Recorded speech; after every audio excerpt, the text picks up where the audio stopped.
It's approaching. It's time for winter nights and or Alfablot. Stay tuned if you want to learn more about either practice. Hey there, you beautiful heathen.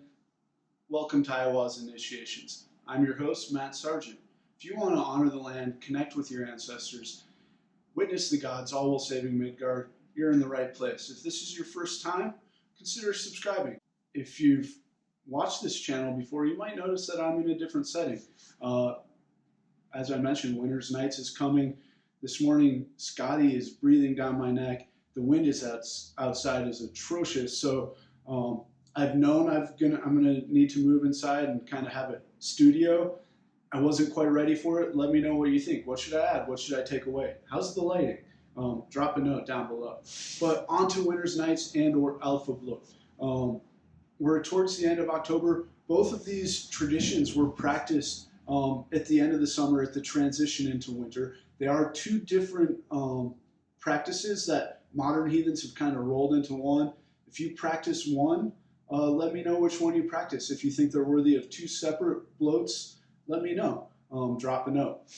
But Winter Nights is a Icelandic practice that isn't really mentioned in the Yngling Saga by name, but Odin does say that there are 3 primary sacrifices, and one of them is at the start of the winter. And the practice of Winter Nights has always been kind of a 3-night observance at the end of summer where animals that you didn't think were going to make it through winter were butchered and sacrificed. That of course meant that you got to eat some of them too, but offerings were made to the land wights and the gods, as well as the last sheaf, and this is generally a grain crop.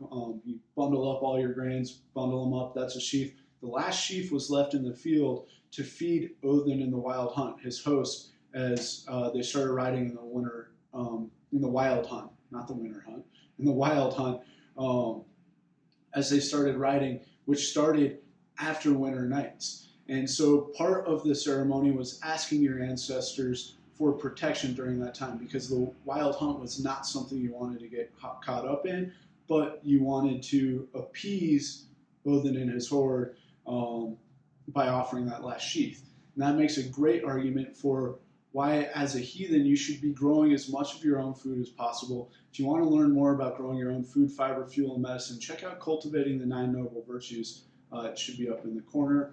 And stay tuned to the channel, because we're going to be talking a lot more about how to provide for yourself and become a self-sustainable or self-sustaining heathen that has a positive impact on Midgard. It's kind of the basics of Winter's Nights. You can perform the bloat however you perform bloat. Do you perform bloats? Do you know how to perform bloats? Let me know. If you want me to cover how to perform a basic bloat, let me know, and I'm happy to do that video. One thing to remember about these historical practices is we don't know a whole lot about them. Most of what we know comes from the Eddas and the Eddics, Snorri Sturluson, and he was in Iceland in an urban center. So that doesn't necessarily represent how all heathens on the mainland practice in Scandinavia, and it definitely doesn't represent how the pre-Christian heathens outside of urban areas practiced. One bloat we do know of, although we know very little, is the Alfablot, and we know about it from the Skald Sigurður Þórðarson. I probably butchered his name. Let me know if I said it wrong. I'm happy to correct it in the future. But he was touring the Swedish countryside towards the end of October, and he was seeking shelter at different farmsteads. And as you know, hospitality and generosity was a trait that was prized and really nurtured and cultivated in this tradition. Although every farmstead that he approached denied him a stay or a meal, and he was told that they were practicing Alfablot. So what we know is that Alfablot was a private ceremony conducted within the household and just for the family members.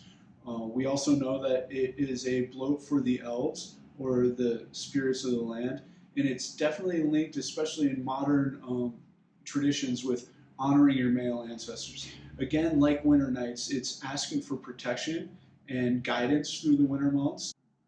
As with all bloats, sacrifices are made during Alfablot.